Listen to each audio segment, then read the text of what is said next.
In this video, I will start theorem number 3 with you, that says that if two lines intersect each other, then the vertical opposite angles are congruent. But before that, we will discuss a little bit about the vertically opposite angles.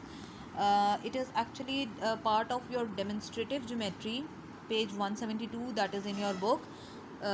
Before we start with theorem number 3 in detail, we will look at vertically opposite angle. Let's revise. What are vertically opposite angle? Two angles directly opposite to each other through vertex O here are shown.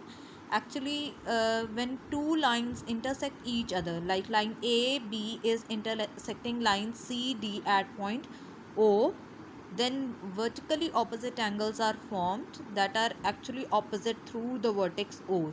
That is, angle AOC is congruent to angle BOD, and in the same way angle vertically opposite angle AOD and angle BOC are vertically opposite to each other and they share a common vertex O.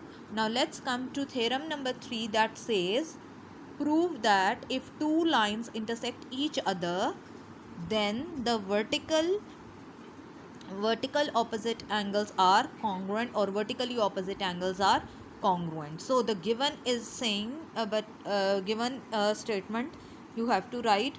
But before that, let's look at the geometrical figure that you will draw. Here is the geometrical figure that you have to draw. Firstly, show line PQ. It will be a horizontal line, and a line XY intersects it at point O. View this very carefully here, children, because PQ is a straight line, and then XY, that is shown in the green, is another line that is intersecting it at point O. So we will write this statement as given. Let line XY intersect PQ at point O. The proof says angle XOQ is congruent to YOP. Let's look here. Angle XOQ is congruent to angle YOP, that is in the red. See, XOQ is congruent to YOP.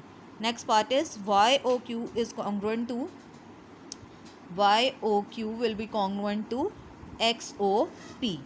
Now let's look at the statements and reasons for proving it. If you look at the statements and the reasons, you have to write the heading proof, then statement and reasons for that. Here angle XOQ that we have already written plus angle QOY is equal to 180 degree because line XY is a straight line. This is reason number 1. Now measure angle QOY plus YOP is equal to 180 degree because it is already given in the statement, and each of it is equal to 180 degree because PQ is a straight line. That is statement number 2. When we combine these two relations or equations, that is measure angle XOQ plus measure angle QOY as from first one, it is equal to 180 degree. The next part will also be equivalent to that, is equal to angle QOY plus measure angle YOP, that is by equation 1 and by 2 as I have already done. Now from this equation we are going to subtract angle QOY. Measure angle XOQ plus angle QOY.